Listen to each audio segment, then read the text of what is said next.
Els independentistes ens diuen que estem bojos, que som inconformistes, rebels, desafiants, esvalotadors, que anem a contracorrent, que no seguim les normes, les regles i no tenim cap respecte per l'estatus quo. Ens poden citar, discrepar, glorificar-nos o menystenir. Però l'única cosa que no poden fer és ignorar-nos.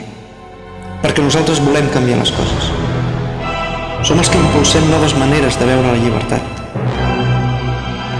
On molts veuen bogeria, nosaltres hi veiem genialitat.